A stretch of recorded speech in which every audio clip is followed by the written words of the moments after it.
Bonjour, salut tout le monde, comment il est? Ça va? J'espère que ça fait bien, mais moi, elle est bien, hein?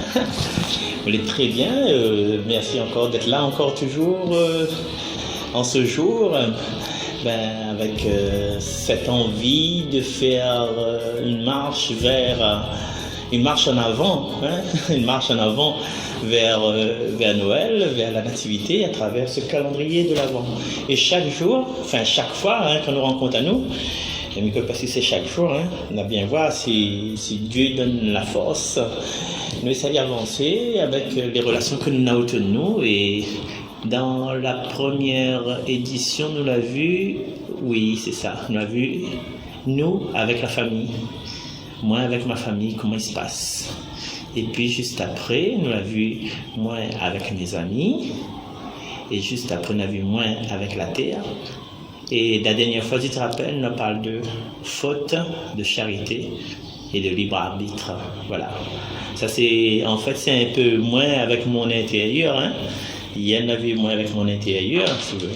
Alors, on avait la famille, les amis, la terre tout autour de nous, mon intérieur. Et puis, il faut vraiment maintenant que nous ça au plus profond, nous-mêmes, qui ça y oublie dans cette liste-là, qui ça nous laisse de côté. Nous le laisse de côté. Moi avec l'univers, moi avec Dieu, notre union avec Dieu. Et ces années, un petit temps là, note bien Pierre, hein? Lettre de Saint-Pierre, chapitre 4, verset 19, mais dis pas que c'est dit dedans. C'est juste lire le petit verset pour pouvoir introduire à nous dans ce que Missa a dit.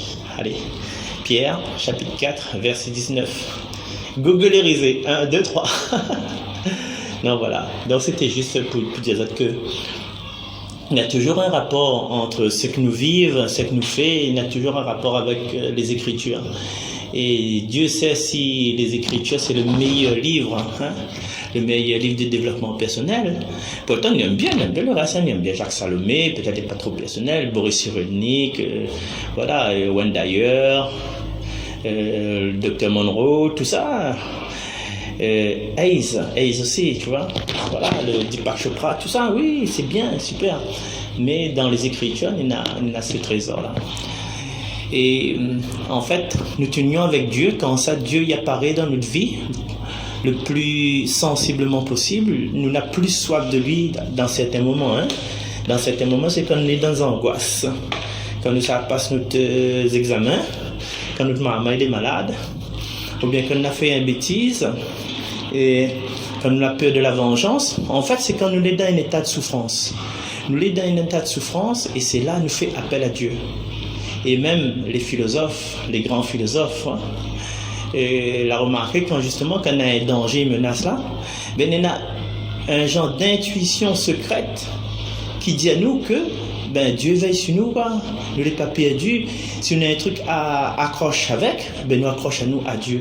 Et ça, c'est quand il arrive, quand le danger nous guette, hein, quand moi ça pété, quoi, en fin de compte. Mais sinon, on ne pense pas du tout, on mène une vie tranquille, on mange, on boit, et c'est tout quand on boit, tu vois. On boit, on prend 3 d'espèces, 5 de dos avec un whisky. Et du coup, les tranquilles, on danse, on s'amuse. Mais quand on prend tout le temps, les tranquilles aussi, vous dites, là, passez une bonne soirée. Mais, quand on pointe là-bas, tu vois, on voit les gyrophares bleus, là, avec 2-3 gars dehors, avec un banc de fluorescent écrit gendarmerie, là, qu'on se dit, bon Dieu Seigneur, Là, on est dans le danger, et là, l'effet de l'alcool, il fanne tout de suite, tu vois. Et là, nous les tracasser, et nous disons, bon Dieu Seigneur, en pensant vraiment que bon Dieu, ça veille sur nous. Et quand le gendarme n'arrête pas, nous passe droit, nous connaissons nous les pleins, nous les pleins d'alcool, nous passe droit, dit, Seigneur, merci. Donc, dans cet exemple-là, il montre que quand nous sommes en danger, là, nous pensons que bon Dieu, il veille sur nous. Mais, après, il faut nous réfléchir un petit peu quand il arrive à nous tout ça, nous rendre d'un espèce système de sagesse, quand il arrive à nous le bâillement, après, et nous veut rendre un système, la prochaine fois, il faut mieux le plus sage, et la prochaine fois, il faut mieux le plus juste, en fait. Parce que c'est un peu l'image de Dieu, et il nous fait à son image, et quand nous reflète dans son miroir, c'est la sagesse, la justification. Mais sachant aussi que nous la point, chacun de nous individuellement, nous la point la science parfaite, la science infuse. Et il faut nous accepter aussi qu'il y en a plusieurs voies qui mènent à Dieu. Ouais. Nous ne sommes pas critiquer le monde que tout le temps il fait la prière, tu vois. Parce que c'est sa voie, c'est sa voie. Il a choisi ça pour avancer vers Dieu. Nous ne sommes pas créé ici le groupe, comment appelle le groupe là? Jésus est mon guide, hein? C'est ça. Bonjour Catherine. Ma pauvre Marco. Salut Catherine. Présente aux autres Catherine, hein? La voix de Jésus est mon guide. Ben oui, c'est une voix qui mène à Dieu parce qu'elle fait, nous faisons des lectures chaque jour pour nous appeler pour nous en fin de compte. C'est pas pour les autres ils en profitent. Mais au fond de nous-mêmes, je pense que c'est comme ça. En tout cas, moi, c'est comme ça. C'est que si je fais les lectures, si je écoute les lectures, c'est pour un développement intérieur, personnel et égoïste même. Et après, s'il y a les autres qui prennent pour un chemin de vie, ben, nous les comptons, nous partageons. C'est pour ça qu'on n'est pas dans le fait noir. Hein? Donc, on a cette voie qui mène à Dieu. On a aussi des voies qui mènent à Dieu à travers le travail, à travers des actes. Hein? Des actes maintenant, des actes remplis d'amour. Hein? Nous fait des trucs remplis d'amour, nous remercie le Seigneur. Et aussi à travers aussi des... Comment on peut expliquer ça? Des attitudes de compréhension, des attitudes de compassion. Même si nous ne fait pas rien en fait. Quand nous voyons des petits malgaches en train de mourir de faim là, ben, en fin de compte, nous avons cette tristesse, nous imaginons une tristesse, nous imaginons que ça nous peut faire, nous pensons à Dieu, nous savons à Dieu en disant, on est vraiment fait pitié, et nous laissons sincères, tu vois. Même si nous n'avons pas les moyens pour gagner toucher à ça, rien, ben nous laissons sincères. Nous laissons sincères, ça y mène à nous vers Dieu aussi. On a plusieurs façons, hein. Il y a aussi, bien sûr, le silence. Le monde, quand il est au milieu d'un conflit, d'une bataille, la terre, l'héritage, tout ça, ben, quand il garde son silence, il ne veut pas intervenir, pas question qu'il est lâche, mais il ne veut pas s'allier à ça, il laisse tout dans la même bon Dieu, en fait, lui aussi. Donc le silence aussi peut mener vers Dieu. On a une idée. Oui, ça aussi. Oui, méditation, exactement. Méditation. À l'inverse de la prière, la prière où parle vers Dieu, ou demande, ou dire merci, la méditation, c'est que on recherche le Dieu à l'intérieur de vous. On recherche le Dieu à travers votre respiration, à travers votre lâcher prise, et le fait qu'on lâche à vous, en fait. Il veut dire qu'on est comme une feuille au vent, et c'est le vent qui fait vogue à vous, et c'est ce vent-là qu'on considère comme Dieu. Voilà. Et puis aussi, il y a aussi une autre attitude, un peu, il regroupe un peu tout ça, c'est de reconnaître que nous les fragiles. Quand nous reconnaissons que nous les fragiles, forcément, nous reconnaissons qu'il y a quelque chose que les plus solides que nous, et ce quelque chose plus solide que nous, c'est Dieu. Tu vois, on nous rend compte que nous les limités parce qu'il y a quelque chose, hein, une force les illimitée. Nous rendons compte que nous les mortels parce que nous connaissons quelque chose qui peut rendre à nous immortels. Et ça, c'est l'amour de Dieu. Mais nous, ça à droite, à gauche, nous mène plusieurs voies, mais en fin de compte, c'est que moi, je pense le plus vrai qui me met à nous vraiment sur la voie la plus rapide, c'est de pratiquer le bien. Tu vois? C'est de pratiquer le bien autour de nous. Parce que pas tout le monde a le don de la prière, la patience dans la lecture, dans le travail, dans la compréhension, dans le silence, dans le retour à soi, dans notre possible fragilité. Mais ce que nous tout y peut faire, c'est de faire le bien. Voilà. Et faire le bien de façon qui engage à nous en fin de compte. C'est nous qui engage à nous. Et là-dedans, il y en a toutes. La prière par l'acte, la lecture de Dieu dans l'autre en fait. Nous voyons que Dieu est dans l'autre et puis nous rentre dans une action qui est possible pour nous. Hein? Voilà. Donc, pratiquer le bien. Mais il faut pratiquer dès qu'il nous peut, quoi. Parce que, la pas d'illusion à faire, hein. Tu connais, nous toutes les là, nous, plus ou moins adultes, 15 ans et demi, je pense que sous les là, c'est qu'on a un esprit d'adulte, mon enfant. Nous connaissons qu'un jour ou l'autre, nous l'a souffert, nous l'a fait souffrir, et nous ça souffre encore. Et quand nous sommes dans cette souffrance-là, il y a plusieurs attitudes qui peuvent arriver à nous. Soit nous sommes dans une espèce de révolte, on est révoltés parce que nous souffrons, nous en colère, ouais, bon Dieu, quand c'est là, nous rendons un découragement, on n'a plus envie de faire rien, nous rendons une désespérance, nous sommes en colère contre tout le monde, nous publions sur Facebook des trucs, nous publions sur Facebook des trucs négatifs, hein, et un jour j'aurai ta peau, fais plus un compte avec moi, quand la famille, les biens, les bons, mais quand on n'a plus l'argent, ils tournent le dos. Voilà. Nous devenons des rebelles, en fait. Nous devenons des rebelles.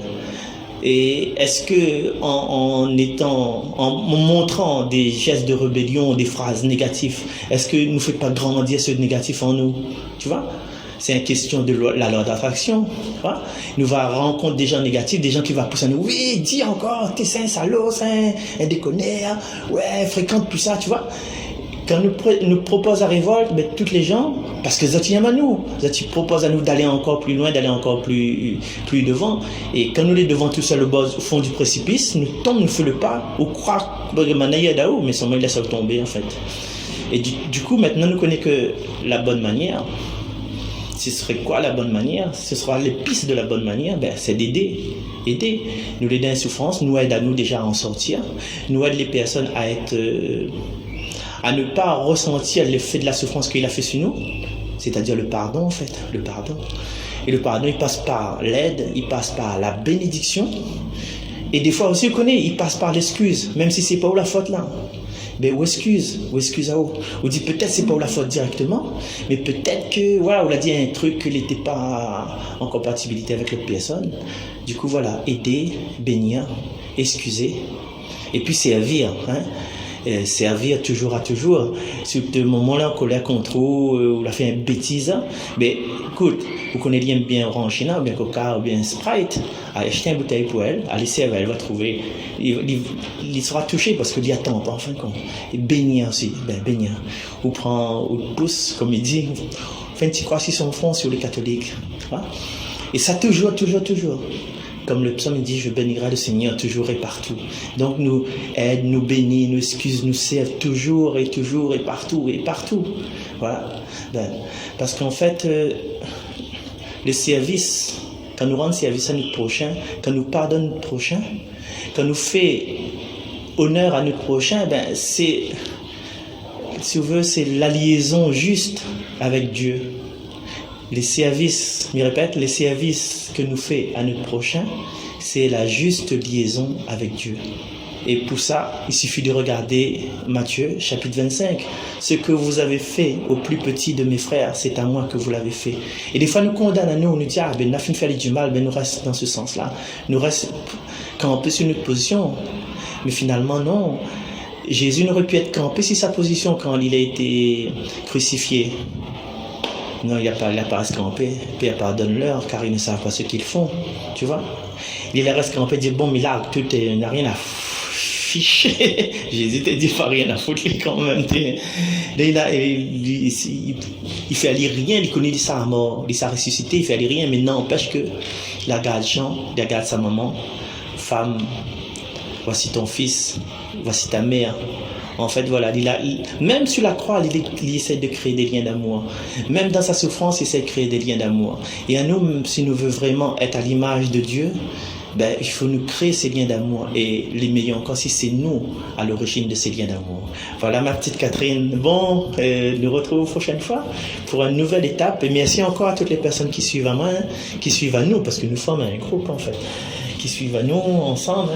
Et donc voilà, c'est un chemin vers Noël. C'est notre calendrier de l'Avent.